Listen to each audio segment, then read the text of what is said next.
The archival materials included in the exhibition are copies of extracts from records from the National Archives, particularly from the Information Research Department.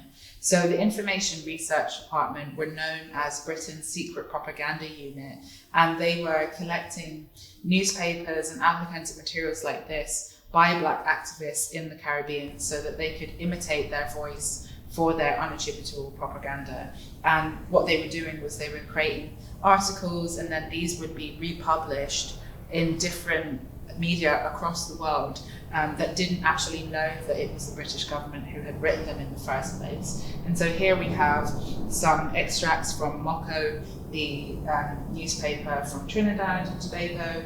There's also an extract about the situation in Trinidad and how the British government were monitoring that situation closely in terms of the February Revolution, and kind of trying to see what they were able to do to try to influence the role that the government would take in trying to suppress the revolution. And here there are also extracts from the Blackberry Cadre Manifesto, which is documented in one of the Information Research Department files, as well as a copy of the pamphlet from the first Regional Black Power Conference in Bermuda, which was included in the report written by an attendee, as well as a report by John Rayner from the Information Research Department discussing about the possible measures in response to the Black Power Conference that was due to take place, and a letter in response to a Freedom of Information request that I made to access some of the files that are currently not available from the Foreign and Commonwealth Office that are part of the collection. And the response explains that they denied the request because it was considered a threat to national security to make that file publicly available 52 years after it has been created.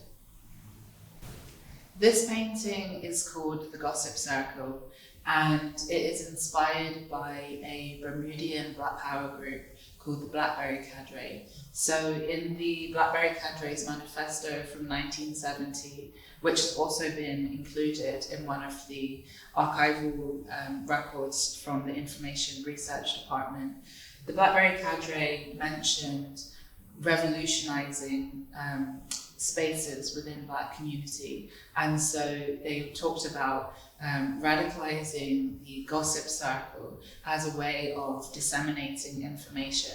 And for me, I was thinking about how gossip is usually stereotypically associated with the feminine. And so what are those kind of feminine spaces within our community? And I was thinking about when you get your hair done, and so how the how this information can be passed through the hair, this sort of hairline, how we kind of carry knowledge through the body and through the hair. And it felt important also to bring girl children into this and what the role of children in revolutionary movements.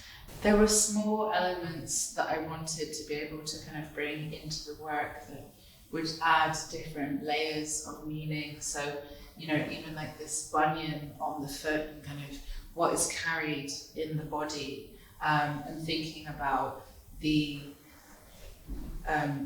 people who were kidnapped during the transatlantic slave trade, who braided seeds into their hair as they were being kidnapped to take with them.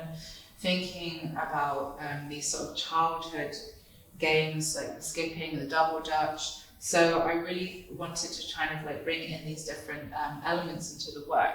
There was also another piece of material that was included in the archival record, which was a handout from a Black Power Congress that happened in Atlanta around the same time in 1970.